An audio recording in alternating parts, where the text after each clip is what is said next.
Mais là, on vous reçoit parce que il vous arrive quelques problèmes. C'est pas quelques problèmes, il m'arrive un scandale. Ouais. Voilà. C'est le peu de le dire, en raison de votre soutien pour la cause palestinienne. Est-ce que vous pouvez nous expliquer et aussi voir qu'est-ce qu'on peut faire, comment on peut vous soutenir? Déjà, c'est un grand honneur pour moi d'être à parole d'honneur pour parler de ce sujet. Donc, le mercredi 5 février, à savoir mercredi dernier, j'ai fait l'objet d'une perquisition. Que, comme mon épouse l'appelle, une effraction. Eux, ils appellent ça hypocritement visite domiciliaire, visite administrative. Voilà, visite domiciliaire et visite administrative, c'est les termes qui sont utilisés dans les ordonnances. Quand il y a administratif dans quelque chose, on sait qu'il faut s'en méfier. Voilà, c'est comme l'arme administrative. D'accord. Donc moi, je dirais que c'était une perquisition. Voilà. Ça fait 38 ans. Très exactement, je suis sur le terrain, je suis connu, j'avais une carte de séjour de 1 an, voire même un papier où il n'y avait que des tampons et je parlais comme je parle aujourd'hui, alors que je suis citoyen. Là, depuis une trentaine d'années, je suis français. Donc on vient chez moi à 6h du matin, frapper à la porte, police, ouvrez, moi je leur dis, il y a des femmes, vous patientez. Non, même pas patienter. Elles vont s'habiller, je vous ouvre. Il repart plus véhément, plus menaçant. Ouvrez, sinon je casse la porte. Des coups de pied, des coups de poing. On leur ouvre, ils envahissent la maison. Comme ça, ils débarquent. Il y a combien de pièces ici, combien de personnes, etc. Ils commencent à fouiller. Je ne sais pas qu'est-ce qu'ils sont venus chercher. Et je vais le dire au public. Je leur ai dit, cherchez bien parce que vous risquez de trouver des MiG-25 ou trouver des chars. Le gars, il me regarde comme ça, le cagoulé, là, qui menait la perquisition. Oui, j'ai dit, oui, cherchez bien. Après, il commence à fouiller dans mes livres. Moi, j'en ai des milliers de livres. Je n'ai que des livres chez moi. Voilà, des livres, hein, c'est pas la livre sterling. Hein. Oui. Je crois que ni 10 euros d'ailleurs, d'accord. Il commence à feuilleter, etc. J'ai dit, vous allez passer votre vie là. Ouais. Il me regarde. Mais ils n'ont pas l'habitude de feuilleter. Non, apparemment. oui, je voyais, j'ai dit, vous allez C'est les seuls moments où il feuillette des livres dans les perquisitions, les flics. Hein. Tant mieux. Là, je vous assure que j'ai dit ça à mon épouse. Je lui ai dit, au moins, ils sont repartis avec quelque chose ce matin. Ils se sont bien rincés les yeux à avoir une maison, un petit appartement, mais bien plein de livres. Ils en ont vu. Et le gars qui est cagoulé, il se permet même à un moment de prendre un livre, le Coran pour les nuls. Il me dit, celui-là, il est bien. Et moi, je lui dis, voilà les livres qui sont bien. J'avais toute une bibliothèque là. Il y a 40 traductions du Coran faites par les plus grands traducteurs. J'ai dit, là, voilà les livres. Je lui ai ouvert notre armoire bureau. Et j'ai dit, là, vous regardez ce que vous voyez ici. Vous ne le trouverez nulle part ici en France, même dans les centres de recherche. Il y a 200 livres sur la laïcité. Regardez, il me dit non. J'ai dit non, allez regardez. Allez regardez. Bon, c'est vraiment scandaleux ce qui est arrivé. Et ils vous ont expliqué, ils sont arrivés, ils ont juste fouillé? Non, bien sûr qu'ils sont arrivés. C'est ça, le scandale, il est là. Vous avez cité plusieurs fois Aimé Césaire. Je vais commencer par le citer aussi. Vous savez, il dit parmi beaucoup de choses très intéressantes, il dit que quand une civilisation ruse avec ses principes, c'est une civilisation qui ruse avec ses principes, c'est une civilisation moribonde. Donc ces gens-là rusent aussi avec les principes, soi-disant une ordonnance en bonne et due forme, vu tel article, on a consulté le juge des libertés, des trucs, etc. On a fait ceci, on a fait cela, etc. On ne peut pas venir avant 6h du matin, on ne peut pas rester jusqu'à après 21h. Ils sont venus à 6h05, d'accord. Soi-disant, tout est fait dans bonne et due forme, dans les règles de l'art. Alors que il n'y a rien qui est respecté. Je suis connu, j'écris, je suis le plus bavard. de tous les imams. Et voilà, ça serait un taiseux, ça serait quelqu'un qui fait un peu les choses. Oui, c'est public. Je suis public trois jours par semaine. Le mercredi, le vendredi et le dimanche. Je fais un live à partir d'une des mosquées, des grandes mosquées d'Île-de-France, dans le 91 ou dans le 93. Mes prêches, ils sont en direct. Ouais. J'écris, il n'y a pas un sujet sur lequel je n'ai pas réagi. Je suis le seul imam. Je dis, vous savez, c'est difficile de parler de soi. Et vous êtes souvent venu chez nous aussi, voilà, il faut aussi voilà. C'est gênant parce que soit on est un peu par pudeur, on ne dit pas assez, soit on va dire trop. Mais je vais dire quelque chose. Je suis le seul imam qui a écrit à Jacques Chirac en 2003 une lettre ouverte. Je suis le seul imam qui a écrit à Sarkozy 2 lettres en 2007. Je suis le seul imam qui a écrit à Hollande en 2015 une lettre ouverte. Et elles sont toutes publiées. Et je les interpellais tous sur des sujets d'actualité. En 2007, on a fait 200 000 exemplaires. On a inondé la France de ce livre. Mais il n'a pas jamais existé, hein, monsieur. Hein. Vous le regardez comme ça, ce livre n'a jamais existé. Hein, il n'a jamais existé, il n'a jamais été publié, il n'a jamais été distribué, alors que c'est un livre qui a été dans les mains des ministres, des préfets, des hommes de religion, de partout. On l'a fait parce que on l'avait écrit. C'était suite à l'affaire des caricatures de 2006, en février, quand les escrocs de Charlie Hebdo se sont targués de défendre la liberté d'expression, alors qu'ils ne défendaient que l'islamophobie. Et on l'a écrit pour interpeller les Français. C'est moi qui l'ai écrit, un livre pour l'ouverture et le dialogue. Je parle des sujets. Vous savez, le scandale, il est où? Le scandale, il est déjà dans le temps. Je suis un peu, comment dirais-je, je dirais pas satisfait. Que ça arrive en 2025, ce n'est pas un hasard. Oui. Vous savez, de l'époque. Non, c'est pas. 2025, c'est le 120e anniversaire de la loi de 1905. D'accord. Moi, ce sujet me tient énormément à cœur. Je suis un Algérien avant d'être français. Et je suis français citoyen depuis 30 ans. Je connais l'histoire de la laïcité qui n'a jamais été appliquée à mon pays, qui n'a jamais été appliquée à ma religion depuis 1905. Alors qu'il y avait déjà 8 millions de Français musulmans en 1905 quand la loi va arriver, puisque les départements algériens étaient tous considérés comme des territoires français. Donc certains ne le savent pas. Hein. Ils disent en 1905 il n'y avait pas de musulmans, donc c'est pour ça qu'ils ne sont pas concernés. Et vous savez que l'article 43 de la loi de 1905, il cite nommément l'Algérie. Oui.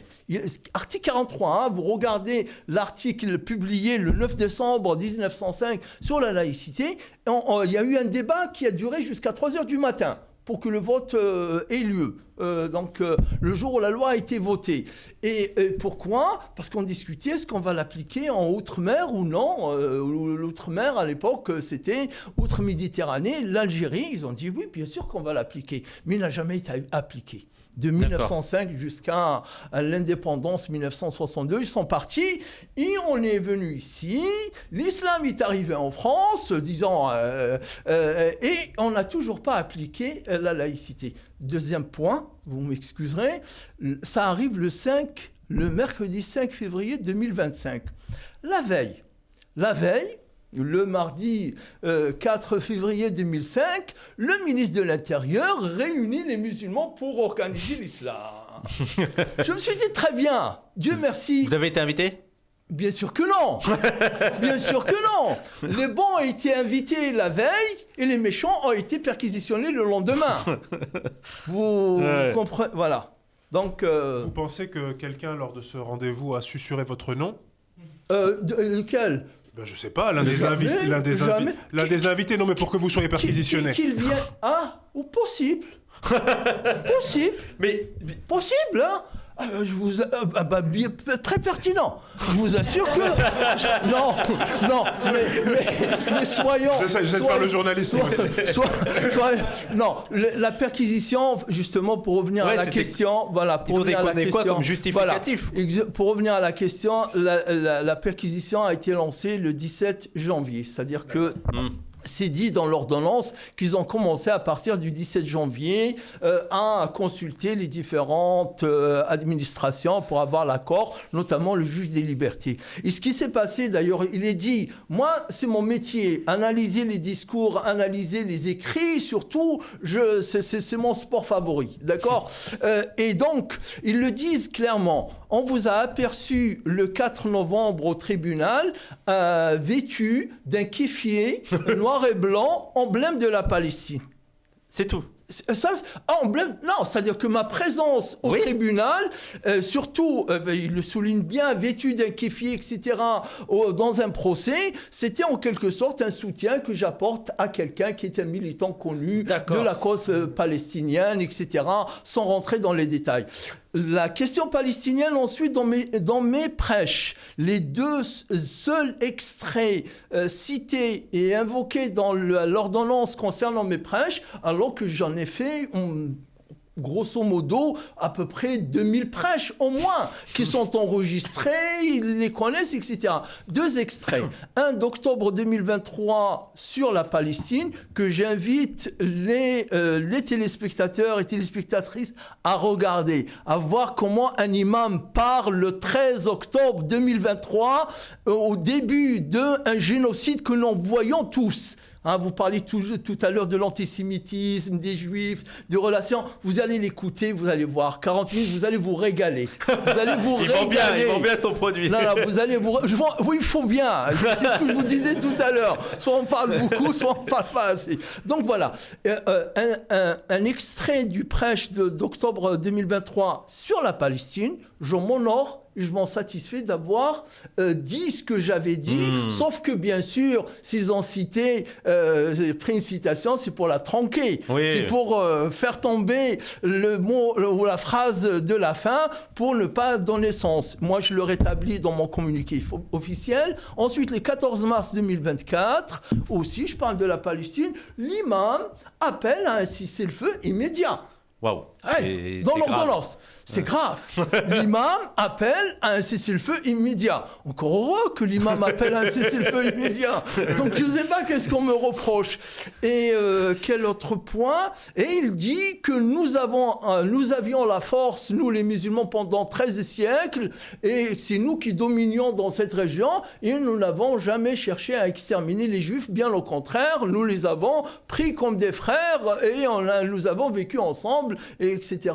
Donc bref, et il connaît un tel, il connaît un tel, il connaît un tel, etc. Par association. Voilà, voilà. Des gens qui sont parfois des gens honorables, des chefs d'entreprise qui n'ont rien à se reprocher.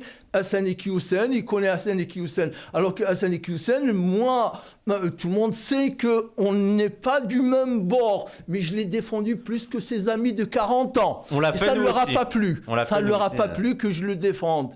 Je l'ai défendu, j'ai fait 2 vidéos. Et il connaît le fils de Ekyoussen. Je lui ai dit, je ne connais pas le fils d'Ekyoussen, sauf qu'il m'a envoyé un message pour me remercier d'avoir soutenu son père. Voilà. Donc, et le reste, c'est tout ce qu'il y a dans cette... ce qui est scandaleux, par contre, le scandale du scandale, je ne sais pas comment on peut l'appeler, ça. Bon, bref, là où le bas blesse, là où le bas blesse, c'est qu'on vient dire que Noureddin Aoussat, dans l'état civil Mohamed Aoussat, par son discours, il incite à la commission d'actes terroristes. Wow. Ah oui. Carrément. Ouais, carrément. Moi, qui ai écrit en 2007 un chapitre tout entier sur le terrorisme, où je déconstruis, je désarme tous les tenants du terrorisme au nom de ma religion. Parce qu'ils salissent ma religion, ils me salissent moi, ils salissent le prophète en utilisant la religion pour des actes terroristes. Pour moi, les terroristes, il n'y a pas plus lâche que le terroriste. Ouais. Pourquoi le terroriste est lâche? Il est lâche parce qu'il s'attaque à des gens qui ne sont pas armés, alors que lui, il est armé. Pourquoi il est lâche, le terroriste? Parce que le terroriste, il va mettre une bombe quelque part dans un train comme le train de Madrid ou bien l'aéroport de Bruxelles ou quelque part, etc. Lui, il va se tirer et les autres, des innocents, vont mourir. Pour moi, les terroristes sont tous des lâches. Ouais. Et je ne peux pas, moi, m'identifier, encourager ou bien avoir de la considération pour ces actes-là. Moi, le jour de la mort du colonel Beltrame, le gendarme, je me réveille à 10h du matin, c'était un dimanche, je pense, ou un samedi, je me réveille, donc après une petite grasse matinée, je vois ça. J'écris de suite, l'heure qui suit, je mets un post, l'assassin et le colonel. Et je mets en dessous sur la photo, voici un homme brave et digne, voici un homme lâche et terroriste. C'était il y a 3 ans, je crois, ou 4 ans. C'est ma publication qui a le plus été likée par ceux qui me suivent. Ils ont tout de suite compris le message. Pourquoi? Parce que ces gens-là, il faut vraiment les désarmer. La gloriole qu'ils recherchent à travers cet acte terroriste-là, toi, en tant qu'imam, quand tu leur enlèves, quand tu les dévoiles, tu les affaiblis. Alors que eux, ils les nourrissent. Eux, les politicards, là, ils les nourrissent. Je ne vais pas citer de nom, je ne vais pas encore aggraver mon cas. J'en ai déjà. Voilà. Donc, moi, je pensais qu'ils avaient un peu d'intelligence.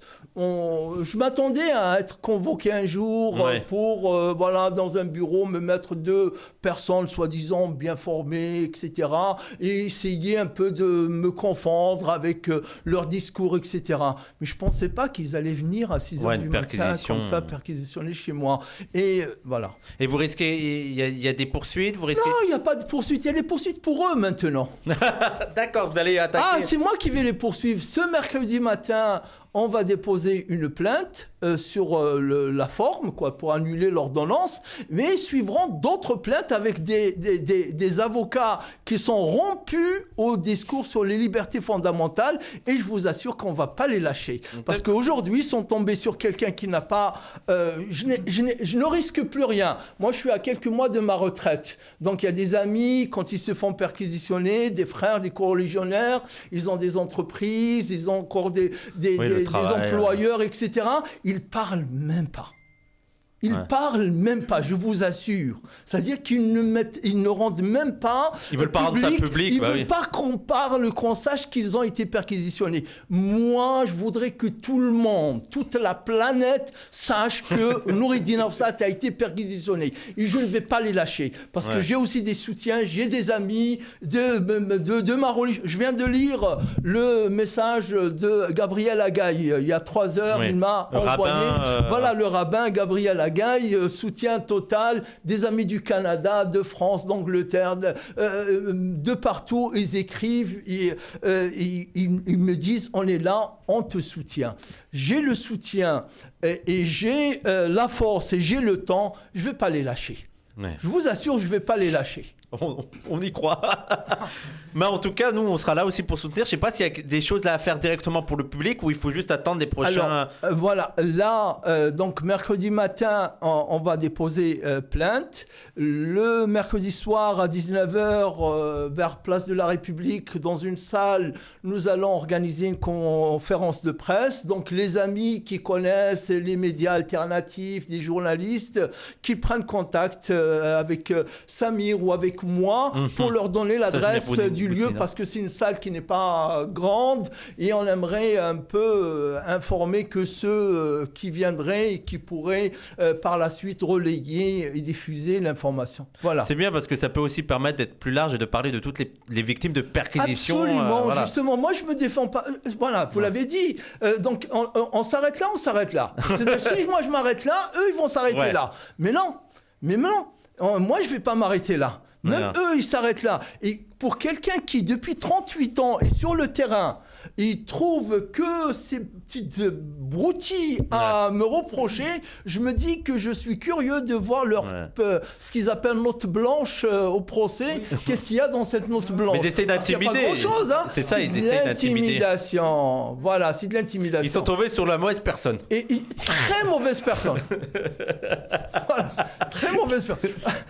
Voilà, rire pour rire, je vais vous dire quelque chose, le seul bémol, ou vous savez, le seul point positif du ce qui s'est déroulé, c'est que notre chat, Nemo, n'était pas à la maison. Oh.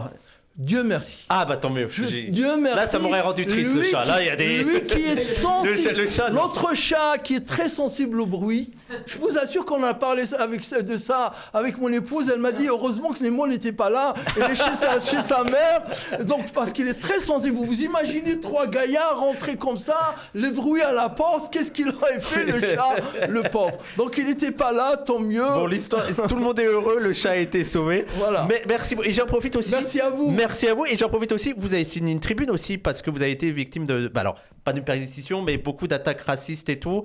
Où est-ce qu'on peut lire la tribune pour Tzedek? C'est sur le média, elle a été publiée sur le média par rapport. Libre, ouais. C'était parti de francs-tireurs juifs mais pas trop. Non, parce que même avant ça, c'est parti de toutes ces personnes qui, pour contrer notre discours, ne trouvent que cette brillante idée que de venir soit remettre en question notre judéité, soit d'en faire quelque chose d'un peu bizarre, comme quand on serait dans une posture de bon juif, mauvais juif, je sais pas quoi. C'est une manière d'essentialiser en fait. Et effectivement, bon. Après, c'est vrai que comparé à ce que dit Noureddin Aoussat, moi je voulais surtout vous exprimer déjà à titre personnel tout mon soutien, et évidemment tout le soutien de Tzedek.